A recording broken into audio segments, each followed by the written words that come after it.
And we're back with another episode of Inside Sports Fantasy Football. It's Gerald Glassford coming back at you here from ISFF, Lakers Fast Break, where we cover the latest news and notes from the world of the NBA and the Los Angeles Lakers. Also as well, the Pop Culture Cosmos, where we cover the latest news and trends in pop culture each and every week, twice a week, wherever you get your podcasts. Also as well, of course, all the great stuff that we do around the world for you in the world of fantasy football. Please go ahead, like and subscribe, and on the Lakers Fast Break, become a member today for just $2.99 a month. You get emojis, badges, inside stuff that only I send to our members, including reviews, articles, plus also as well season predictions on the NBA. Way ahead of everyone else for members for just $2.99 a month indeed. But it is, of course, NFL Week 7 coming up here. Week 6 is in the books. And in the interim between week 6 and Week 7, there's been a couple of notable trades. Wide receivers going places. That's what we're going to discuss as the major topic for today. And here to discuss that with me is a good man indeed, along with his son, Dominic Lardieri. They make up the duo Lardieri's for Domination Sports Nation. It is, of course, Chris Lardieri. Chris, great to have you here. So sorry about the Mets, who just got shellacked in Game 3 by the Dodgers. New York has still got a Yankees roaming around, still having some fun, hopefully in Cleveland, for Yankees fans out there. But that being said, Week 6 is in the book in the NFL. And some changes were needed to be made, and they did so this week for some wideouts. Yeah, great to be back, Gerald. This is the earliest I can remember big trades being made in the NFL season. I know the deadline's extended to the first week in November, but one of the worst kept secrets, Davante Adams is reunited with his BFF Aaron Rodgers in the Meadowlands, and then shortly thereafter, the Bills acquire Amari Cooper from the Browns, essentially resurrecting his career, which wasn't going to go anywhere with Deshaun Watson as his QB. So I think Josh Allen and company have to be happy, and I think it has fantasy implications too, not just on the field. Absolutely. So, with that said, my friend, your thoughts on the trades at hand. Obviously, for the teams that were trading out, like the Raiders and the Browns, all about getting those higher draft choices, the second rounders, the third rounders, based on how far they and how well their teams do, the new teams that they're on, plus how well they perform. But how do you think both those teams did in acquiring Amari Cooper and also as well, of course, Davante Adams? Yeah, the putting the salary cap and all that aside, because I have opinions on that, but that's not our area of expertise. But from a fantasy perspective, I think it's good for both teams. It's definitely going to help Aaron Rodgers. Now, as someone who has Garrett Wilson, I somewhat worry about his productivity. On the flip side, teams are not going to be able to just key on him with, the sheer fact that Adams is such a respected target in the NFL. I know he's older, but teams are going to have to account for him too. So I'm wondering if while the target share may get divvied up a little different, maybe that prevents more opportunities for Wilson, who had a nice game against the Bills, but was getting crushed late in the game. He can't do it all by himself. Alan Lazard's not a viable option. So I think if you're an owner of Jets players on the offensive side, I think that's good for you. Now, I don't think Aaron Rodgers is going to be, 2018 or so Aaron Rodgers overnight, but it will definitely help his value here in the near term. Once again, it is Inside Sports Fantasy Football. It is my cohort in crime, Chris Lardieri, right here from the Domination Sports Nation. If you have any questions, please put it so in the chat or isfantasyfootball@yahoo.com. Want to go ahead and mention, though, with these trades, a lot more expectations are now made on these New York teams. And last week's episode, we talked about two quarterbacks that were struggling in New York, in Aaron Rodgers and also as well Josh Allen. Did we even say, and I actually said, might want to strongly consider benching Josh Allen. But Josh looked a little bit better this time around, but with Amari Cooper, who I know he's gotten off to a terrible start, Chris. I know he's one of the league leaders in drops. I don't know how they discern those drops. That's like the plus minus in basketball. Is it Yeah. that or isn't it? So uh, for me as well, his average per yards, it's just not where Amari Cooper once was with both Dallas and then Cleveland. But I don't want to say he's washed because I told you the other week saw firsthand what he can still do. He actually caught an 80 plus yard touchdown pass, ran it all the way to the house. Unfortunately, got called back, in a season marred with errors for Cleveland. That's, again, one of them right there. And that would have been the difference that I think would have won them the game against the Raiders. But be that as it may, I'm going to say for Cleveland, I think it's time that they need to go ahead and start looking into different options for tanking because at what is it time for them to tank and is it time for the Raiders to tank also? I think so. I mean, both teams are in dire need of a quarterback. The Browns dug their own hole with this awful Deshaun Watson contract, but regardless, they're going to have to eat the cap hit and deal with the hell for a few years. But, if they're talking, there's probably at least, anywhere from 3 to 5 good quarterbacks coming out of college into the draft in 25. So now's the time to do it. Do the reboot now. And then on the flip side, we last week I said don't panic with Josh Allen. I think this helps him.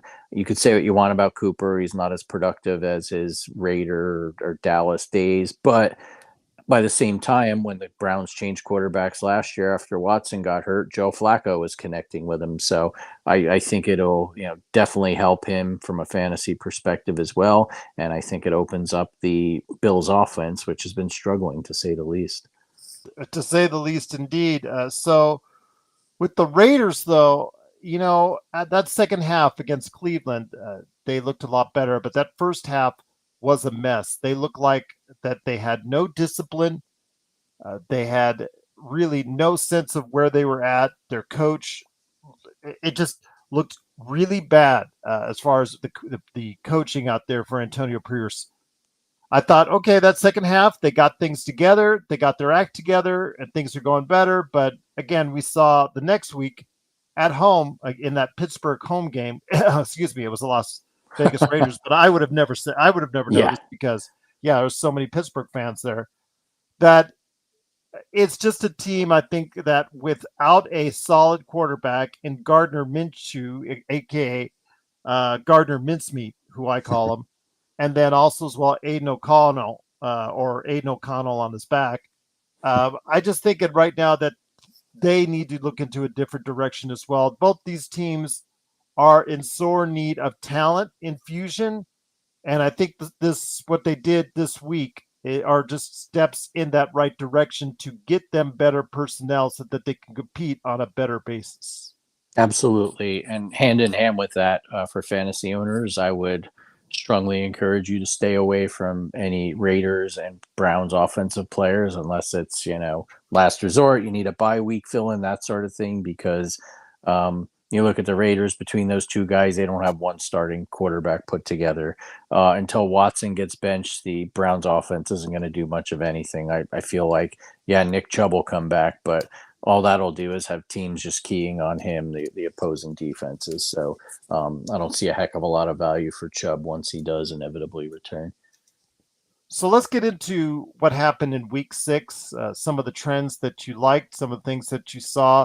What were some of the interesting things? And then obviously Detroit going into Dallas outside of the horrific Aiden Hutchinson broken leg, which I don't want to say that's the worst one I saw. That's nowhere near the worst one I saw as far as compound fractures are concerned, but still, it's a nasty, nasty one at that. Outside of that injury, they dominated. But what are some of the interesting things that you took away from NFL Week 6? Yeah, there are a couple things I think, and this kind of got forgotten because it was a Thursday night game, but the 49ers offense looks like it got back on track really quick. I don't know if that's a function of the Seahawks defense being so poor or the 49ers rebounding, but I feel though, as we head into the second third of the season, that that team, regardless of whether they have McCaffrey or not, I think they get back on track. I think the NFC West is clearly a winnable division. The other three teams are struggling, so I think that bodes well for Brock Purdy and the receivers.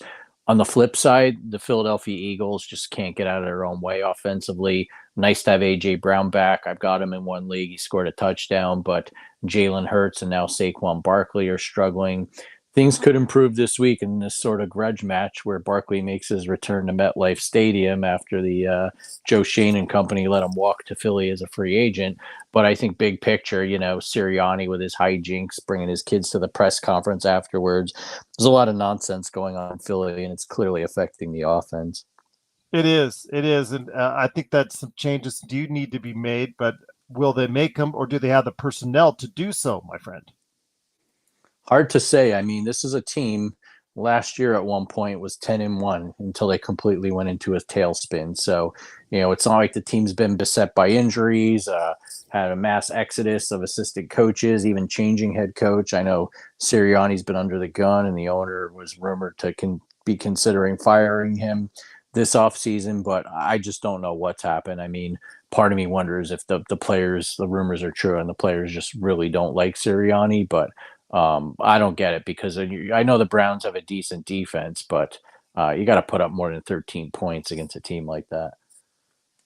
Once again, it is Inside Sports Fantasy Football. It is, of course, Chris Lardieri from the Domination Sports Nation, along with me, Gerald Glassford. Thanks again for watching, listening. Truly appreciate you doing so. So with that, my friend, let's head on over to NFL Week 7 before we go into our picks for Week 7, and also, of course, the Woof Woof Woof Doghouse. For fantasy football owners out there, what are some of the more interesting matchups you feel that you can gain an advantage this weekend? So judging by just a complete annihilation that the Lions laid on the porous Cowboys defense this past Sunday, I think this Vikings-Lions game is a real interesting one, not only for the football fan, but for fantasy managers. I think both these offenses have been clicking, and unfortunately, like you said, with the brutal Aiden Hutchinson injury, that's going to affect the Lions' pass rush. So, Sam Darnold, Justin Jefferson and company up against a defense that's got to kind of re-scheme things. I think we could see offensive output on both sides of the ball. So that's one that definitely interests me. One that interests me is Seattle at Atlanta. How much do you take stock in what Seattle is putting out there on offense, despite the injuries? And then Atlanta, Kirk Cousins, Drake London, who I have as receiver in one of my teams, Bijan Robinson.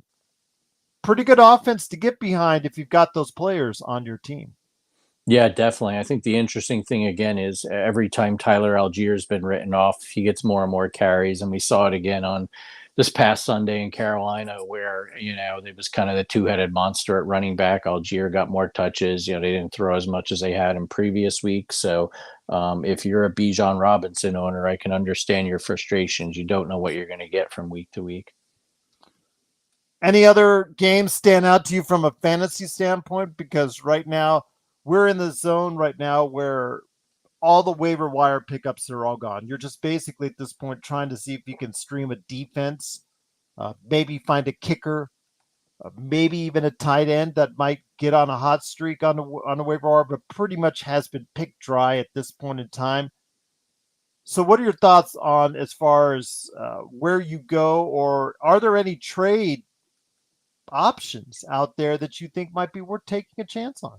Yeah, just looking at waivers from week to week, it's getting thinner and thinner. So, like you mentioned, you need a kicker for a bye week. You need a defense for a bye week. That's you're going to get what you're going to get. Tracy, the running back from the Giants, had another good week, and most leagues he got snapped up. If he was still out there this week, he's not anymore. So I think what you've got to do is just keep an eye on guys who are starting to get more touches at running back or more targets at receiver, tight end. That's about all you can do. In terms of trade, as I just keep hammering home year after year, buy low, sell high. And a couple of weeks ago, people were ready to bail on Brandon Ayuk, and I feel like he's got some value going forward still. I'll hold firm to that. I think too, there are guys like Anthony Richardson at quarterback. He's been banged up. So if you've got him like I do in 2 leagues, you need to make sure, because there are still some decent quarterbacks when I look out there on waivers every Monday and Tuesday. You've got to make sure if you've got a guy who's injury prone or maybe headed into that questionable status, as we seem to see every Wednesday when the injury report comes out. You've got to solidify that backup quarterback position.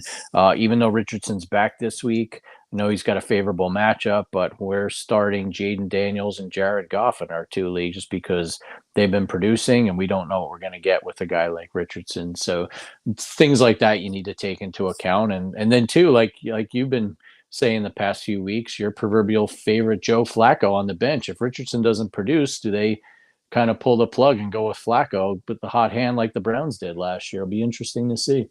What is it? 6 touchdowns and 1 interception since he's come into the fold as a starting Indianapolis quarterback. Yeah, great story. Guy was on his couch this time last year. Yep. I'm just saying, that's all he does. He might be 90 years old back there behind the center, but he gets it done. He's accurate.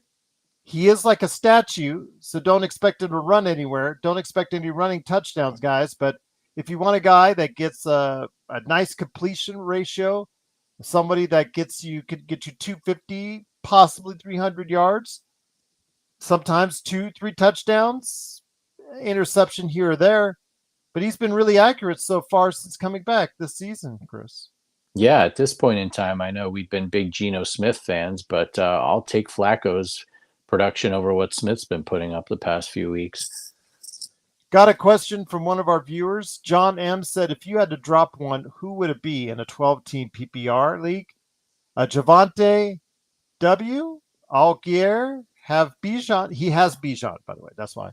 Okay. Bucky or Pickens? Oh, so we've got Javante in one of my leagues, and that's a bone of contention between Dom and me because I've been telling him we need to drop him the last few weeks, and he had a good game, and Dom won't do it. He's got some sort of attraction to Javante, but as long as Bo Nix is quarterback, of the other running backs you have, I still like their upside.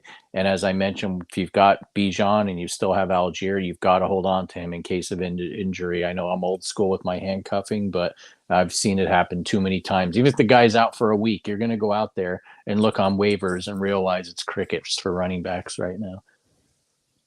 Once again, it is Inside Sports Fantasy Football. It is Chris Lardieri along with me, Gerald Glassford. Thanks so much again for watching this. We truly appreciate it. Before we get to the woof, woof, woof, the doghouse, I want to go ahead and look at some of the games this weekend that are attracted to Chris on a entertainment basis betting style deal. So if you want some picks, come to the right place. Chris is usually the man to get it from. Joe Soro is actually just talking about the Dodgers right now. But for us right here, it's week 7 in the NFL. So, Chris, I ask you, my friend, doesn't that necessarily have to be a underdog? Could be a favorite. But something that really stands out, or some games that really stand out in your eye this weekend before we get to the doghouse. Yeah, I'll actually give you what ended up being a close runner-up in my what was in my contention for my doghouse pick, and that's on Monday night. An excellent matchup between the Ravens going down into Tampa to face the Buccaneers, and the Bucs. It was a tale of two halves for them, and they just completely lit up the Saints in the second half.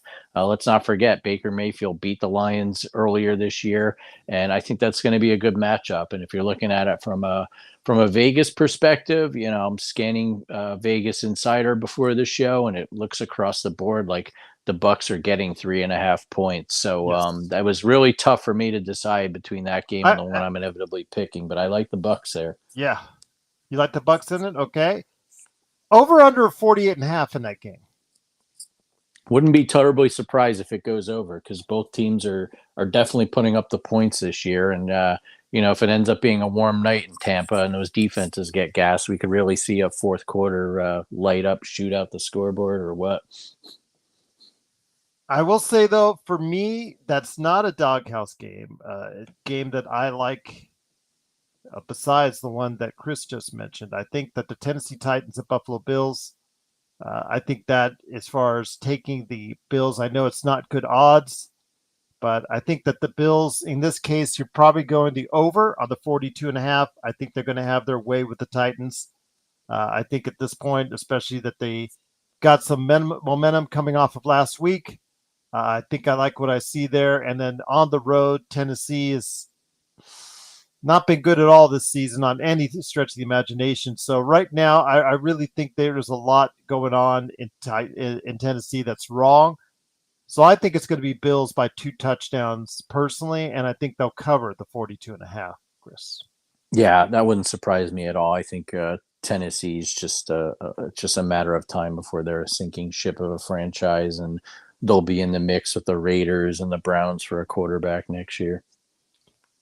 So before we head on out, my friend, it is, of course, Inside Sports Fantasy Football. Always glad to answer your questions. Put it in the chat below. If you're watching this after we go live on the air, go ahead and drop it in the comments, and I'll see if I get it by Chris to make sure I get you a prompt answer. But before we head on out, it's that magical time again, the time that we head out still on the lawn. And here in Las Vegas, our lawns, which are usually not really green, they're kind of rocky because desert landscaping and all. It's still 95 freaking degrees outside in Las Vegas. Although I have been told by Laker Nick that next week is going to be much better here in Vegas. So I'm looking forward to that. So with that, my friend, it is time. You look out across the desert landscape and you see everything that's going on, and you take a look over to the right, and dog's kind of lonely, kind of sad. Got the ears going down things. So you may have to make sure you go and woof, woof, woof, head over to the doghouse and pet that dog. So, Chris, the doghouse is now open. Who do you have as far as your underdog for this week? Yeah, first off, like to thank the Seahawks. I have no excuses, no bad refereeing, no bad coaching. The Seahawks just stunk. It was a terrible pick by yours truly. So we're gonna move on from that. The aforementioned Lions Vikings game. When I first start scanning the lines, sometimes things stick out to me, and this is one where I did a double take. The Lions, I managed to find a friendly book in Vegas that still has the game listed as +2.5. You know me, I love my 3 points or more, but I'll take it. I flat out think the Lions can win this game. Taking nothing away from the Vikings, I think they're a great story, but watching that London game, they flat out got lucky. Rodgers made some terrible throws, and the Vikings didn't even want to put a poor offensive unit of the Jets away at various points of that game. So even though they've got the bye, I just think the Lions are humming right now. They're a team even more united around Aiden Hutchinson's brutal injury, and I think they win this game outright. Now, I know these teams tend to play close games. It's the NFC North. Anything goes, but pretty confident I think the Lions win, and if they don't, I would be fairly certain that 2.5 is enough of a cushion for them to cover. I think Goff and company beat the Vikings by a sizable margin, but I'll take the points. In the matchup of the week, my friend, the Kansas City Chiefs. The Taylor Swift Express is heading over to the Bay to face off against Laker Tom's favorite football team, the San Francisco 49ers. So with that, my friend, I know it's a close one. I know it's not a stretch by any stretch of the imagination when you talk about a doghouse, but for me, Chiefs are the favorite, my friend. I'm going with the home team and the underdog. I think the 49ers are starting to get a little right. I think Purdy is showing to be a consistent, effective, higher level quarterback. I think if they have the running game, because I know that there's some injury questions there, and I know McCaffrey won't be back, but if they do have the running game support that's healthy enough, I think they'll get it done against the Kansas City Chiefs. I'll take the 1.5, my friend. I'll take the 1.5 indeed. So I've got just looking at it here in Vegas, they've now got the Chiefs as underdogs. Is that what you're seeing too? As of 2 p.m. on the picks, I don't see it on Vegas Insider. I could still have the Chiefs as the 1.5 favorites. So it may be flip-flopping back and forth depending on where you go. Plus 1.5. That was another one I did a double take on. I think some money's been put on the 49ers. That's why. Yeah, and then too, like just the Chiefs are undefeated. I get it. San Francisco's tough, but they've gone in there and played them tough. And then let's not forget everyone's favorite stat, Andy Reid after a bye week. So this one kind of surprised me. The money must be flowing. Well, I'll tell you what, though, it's been a great show as far as your predictions and all your thoughts on fantasy football and the NFL Week 6 and upcoming Week 7 are concerned. Truly appreciate it. But before we head it out, my friend, you have to give us an update on what's going on with the Domination Sports Nation. Thank you, Gerald. In addition to the NFL, there's plenty of baseball to talk about. Both New York teams making it to the championship series. The Dodgers are in it. Yankees look like they're in a good driver's seat position, up 2-0. So plenty of playoff baseball to talk about, which is nice compared to last year. We really had some snoozers and an even more boring World Series. And then college football has been flat out terrific. The Oregon Ohio State game was a barn burner. Great game, 2-3. I thought And they were going to lose it, and you know what? The 12-man on the field gimmick worked. That was a smart ploy that they used, and they got it done. Yeah, but then too, like a friend of mine, an Ohio State alum, brought up two good points. You see, is if that's done deliberately, shouldn't that be an unsportsmanlike conduct? And as well, okay, and yeah, I agree. Back on the clock. So yeah, I mean, I've lost Chris right now for a sec. I'll get him back here in a second. teams There will you are, my friend. still be playing in January, and hopefully they face off again at some point in the expanded playoffs. And then too, we got another doozy this week with Georgia at Texas. So you say what you want about college football, and it's got its faults, but with these expanded conferences, we got a lot of games that are just epic here in early to mid October, things we weren't normally accustomed to under the old system. And then too, we'll also recap our fantasy thoughts. I know Dom's always got thoughts on UFC. I always defer to him on that. You can follow us on Instagram at Domination Sports Nation, and I'm on Twitter, which I refuse to call X, at Chris L Sports. Before we head it out, you and I were talking about it after the USC debacle. Once again, we are not I'm going to say we, but USC fan base, the USC alumni are not very patient. Are the days in Lincoln Riley almost done? I think they're going to be calling for it. I mean, it's they should be calling for it now, personally. Yeah, I mean, you lose to Minnesota, lose to Penn State, which is a shocker. James Franklin's never met a big game that he doesn't fold in. So frankly, I think they got a couple of gifts there, missed field goal, and then they went on one in overtime. But yeah, we're here in mid-October, and I think the calls will get louder and louder now. If they lose to UCLA, I think that'll really be loud, but I don't foresee that happening. I am actually going with Dom to see my alma mater, the Rutgers Scarlet Knights, playing at the Coliseum. Dom's never been there.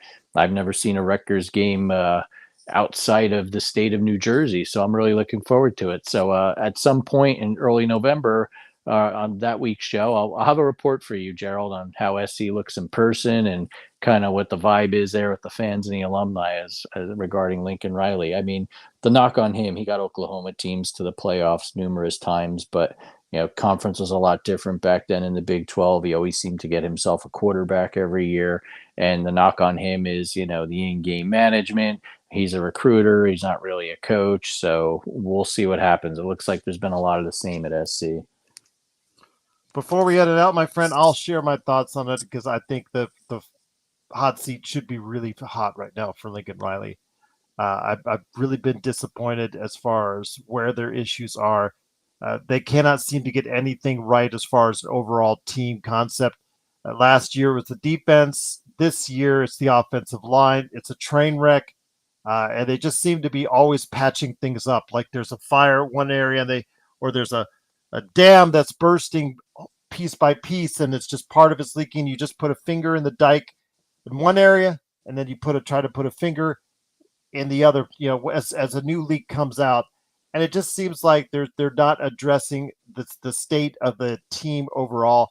I just think absolutely the blame should go on the athletic director for ever allowing this team UCLA's team as well, Washington, all those teams. You could even say Oregon, although Oregon's thriving right now. They're doing okay. I think that was a very stupid move for these teams to move out of the Pac-12 and into the Big Ten. Just absolutely was a dumb move, and it's going to be in the long run something that they will realize is a mistake. Well, you hit the nail on the head with long run. Everything's short sighted. It's money now. The highest bidder, who's suiting me, who's being a suitor coming after me, and I get why the teams went on a money grab. But let's face it, the Pac-12 imploded. They had to have one of the worst commissioners in any level or form of sports, professional or not. Couldn't get a TV deal, and now the conference implodes. And here we have, looking forward to 26 reforming. I mean, you even got Gonzaga to join for basketball. So I just can't figure out how all these teams bailed if they had waited out and been patient. And this goes too for Stanford and Cal. It's an absolute joke they play in the ACC that, Miami's going to Berkeley to play them. So, money talks, but at the same time, it seems like anything else, Gerald. You probably see it in the entertainment world. Everything kind of merges together. It divests and breaks into these little fragments, and the fragments are all chaotic. And like, we got to get everything back together under one roof and consolidate. And I feel like that's what collegiate sports has now become too. Once again, it is Inside Sports Fantasy Football. It is, of course, Chris Lardieri and I, Gerald Glassford. Thanks again for watching, listening. We'll be back next week. But again, if you need any of those questions answered, please put them in the chat below if you're watching this after the fact. Or you could go ahead and hit us up, isfantasyfootball@yahoo.com. Yes, R.I.P. Liam Payne. Very tragic death indeed. Very sorry to hear that. I know there's a lot of young ladies out there that are very sad right now as far as the loss of Liam Payne at this time. But yeah, including my daughter. My daughters as well. I could say that very, very much so because it is the talk right now amongst young ladies under 25 right now with the death of Liam Payne. But before we head on out, cool bro. It is probably in your best interest to become a Swiftie, and I'll just leave it at that. If you're a 15 or 16-year-old young man that's out there, become a Swiftie, and I'll just say maybe your life is a little bit happier. I didn't say you have to like the music. I just said become a Swiftie, and there you go. I mean, Travis Kelce's the poster boy for that, right? He was a musician. He was part of One Direction, I think. Is that correct? Yeah. One Direction, yes, with some very notable names, including Harry Styles, Niall Horan. Yes. Yep. Yeah, wow. And to show you how clueless I am, I know Harry very well, but my daughter and her friend went to see Niall at the Forum earlier this summer, and when Dom told me the news today when I picked him up from school, I said, "Oh no, that wasn't the guy that she saw in concert, was it?" He said, "No, that was Niall." So yeah, I knew he was in One Direction, but didn't know if he was still the solo act. So I'm halfway there, right, Gerald? You're halfway there indeed, my friend. But this weekend looks like another great weekend in the NFL. Again, it is Inside Sports Fantasy Football. Chris Lardieri and me, Gerald Glassford. Thanks again for watching, listening. Again, if you have any questions, as always, isfantasyfootball@yahoo.com, or just put your name in the comments. And we'll go ahead and put your question there on trades, waiver wire pickups, starting lineups, whatever you want to go ahead and talk about in fantasy football. We try to answer it for you right here at Inside Sports Fantasy Football.